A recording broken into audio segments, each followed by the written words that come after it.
O ano terminando e a gente com um olho no peixe e um olho no gato, né?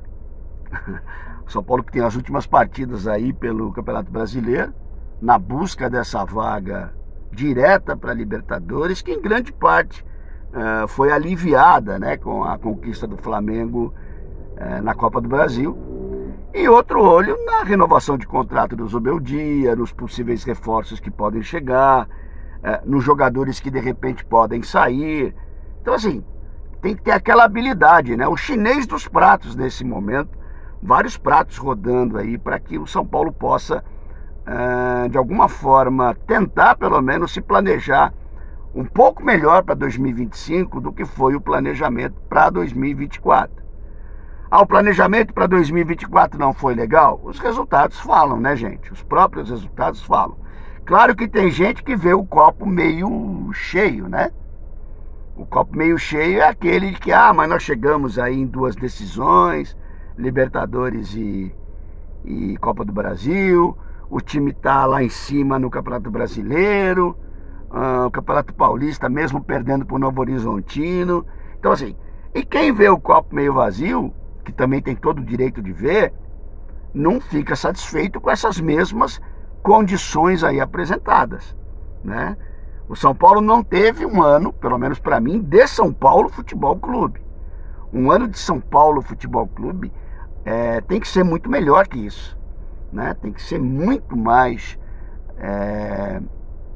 atendido de resultados, né? Pela sua coletividade, pelo que mais uma vez a torcida produziu no Morumbi esse ano e fora do Morumbi também. Enfim, esperava-se muito mais do São Paulo. E agora é aquilo, né? É se preparar para 2025 com todo esse pacote aí que envolve essa época de entra e sai, essa época de chega e vai, né? Essa discussão toda, esses empresários aí colocando seus jogadores para querer trabalhar e aquilo, né, gente? Nós vamos renovar ou não com o Zubeldia? Rony Altieri, São Paulo Raiz na área, semana que volta o futebol brasileiro, né? Semana que de alguma cedo, tô falando de Série A, é claro, semana que voltam os jogos. Quarta-feira a gente tem um jogo lá em Bragança, Bragança que já nos permitiu uma conquista de Campeonato Brasileiro, estava lá com o meu querido irmão Valtão, com o meu querido irmão Carlão, o alemão também estava lá.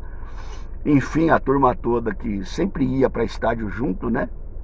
Hoje em dia tá tudo velho, hoje em dia não quer sair do sofá, mas naquele tempo a gente ia bastante a jogo e fomos lá em Bragança Paulista naquele empate, né?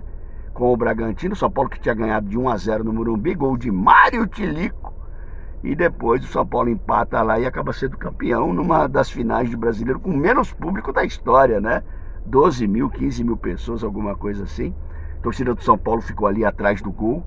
Imagino hoje, né, numa final assim, meu Deus do céu, ia ter gente pendurada no poste para poder ver a partida, né? Pois bem, gente, muita polêmica em cima disso, né? Como eu falei no começo, de contratação de jogador ou não. Existem alguns jogadores aí no radar. O Wendel, lateral esquerdo do Porto, já que a experiência Jamal Lewis foi terrível, tem sido terrível, né? Eu fico imaginando se o São Paulo virou campo de teste para jogador, né? Então, assim, alguém já não tinha visto o jogador para o jogador chegar e não ter agradado a comissão técnica. Tem gente que vai falar assim, mas o cara precisa de mais tempo. Fala isso para a comissão técnica, né? Fala isso para o torcedor do São Paulo Futebol Clube, acostumado a quem chega a vestir a camisa e vestir a camisa de maneira intensa e completa quando vem jogar no São Paulo. Então, assim, a experiência Jamal não foi boa, a experiência Patrick pior ainda, né? E o São Paulo está atrás do Wendel aí para tentar recompor isso, né? Existe a possibilidade do Arthur, né? Muita gente falando do Arthur volante também. Tudo bem que o São Paulo tem um monte de volante ali, mas machuca também um monte de gente. Quero crer que se o Arthur chegar, o Luiz Gustavo não renova, né? Tem a possibilidade da saída do Bobadilha, enfim, tem muita coisa aí em pauta, né? E de repente, se o Arthur jogar aquele futebol que jogou no Grêmio, porque ele foi para a Europa ele não jogou mais nada, né? Mas se ele jogar o que ele jogou no Grêmio, pode ser um jogador aí interessante para o São Paulo, a volta do Alisson. Tomara, né? Tomara que o Maia possa voltar também. Enfim, né? O São Paulo tem ali no meio de campo, pelo menos na volância ali, alguma coisa bem resolvida. Na zaga me preocupa um pouco, talvez o Ferrarese saia, tá? E a gente fica meio desfalcado ali. Eu não confio no Sabino, mas enfim, tem gente que ama já, né? Tem gente que já morre de amor. Eu não confio no Sabino ainda. Quem sabe um dia eu vou confiar. Lateral direita problemática, né? Porque a gente não escuta falar nada. Fala-se da renovação do Rafinha. Muita gente acha absurda, né? Um jogador que já quase não jogou em 2024. O que pode acrescentar para 2025? Eu digo jogando. Igor Vinícius, para mim, não tem a mínima condição de ser titular ou lateral de São Paulo. Então, assim, a gente tem problemas, né? E a possibilidade da vinda do Acosta, o tal meia de ligação, o tal meia cerebral que o São Paulo há anos, né? Fala. Os treinadores chegam, inventam ali no meio. Rogério Ceni inventou o Rodrigo Nestor, por exemplo, como uma possibilidade de ser um cara armador no São Paulo. Um volante armador, né? E ficava aquele buraco no meio de campo do São Paulo. São Paulo padece disso, né? Teve a experiência Rames Rodrigues terrível e acabou não dando certo. E o São Paulo não tem ninguém ali, não tem um cara, né, que pensa o jogo, não tem um cara que recebe. Falaram muito do Oscar, mas possivelmente não vem também, um jogador que acaba sendo caro.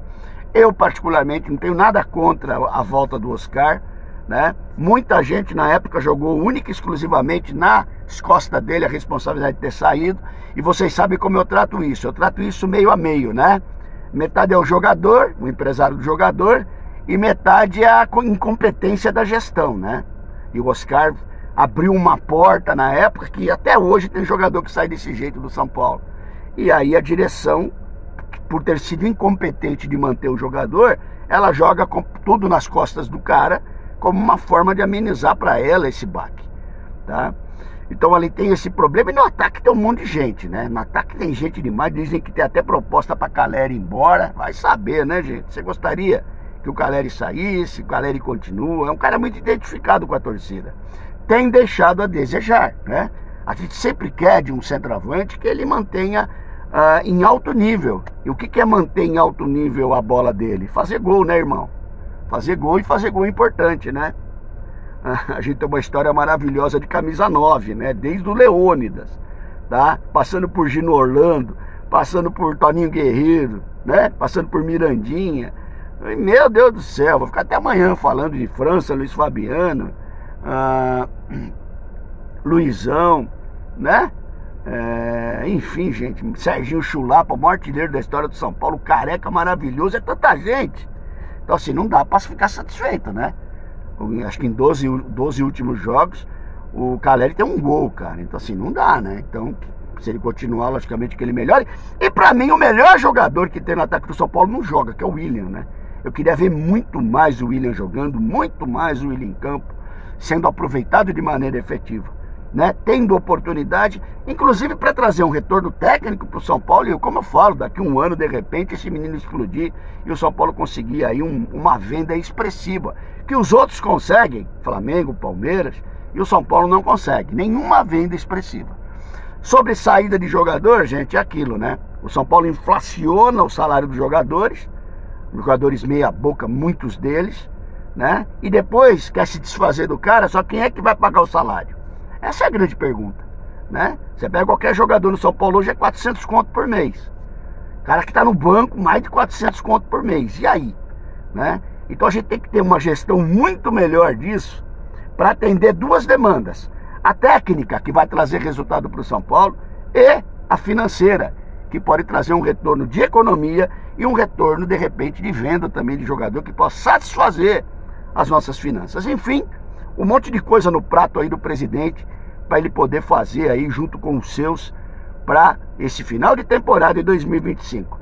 Vai definir a vida do Zubeldia, Casares? Define logo, né? Senão fica esse disse que me disse aí, eu não sei o que fica esperando para resolver logo isso, né? Tá esperando a classificação para Libertadores. Cacete, hein? Resolve essa porra logo, né? Porque na televisão manda beijinho, mas no bastidor não manda beijinho. Tem que ver o que está acontecendo realmente de sério. Um olho no peixe, um olho no gato nesse final de temporada do São Paulo Futebol Clube. Legal, irmãos? É isso daí. Deixa seu comentário, se curtiu, dá um clique, ou dá um like. E grande e gigante aí semana para vocês. Fiquem com Deus. Ronei Altieri, São Paulo, Raiz na área. Tamo junto.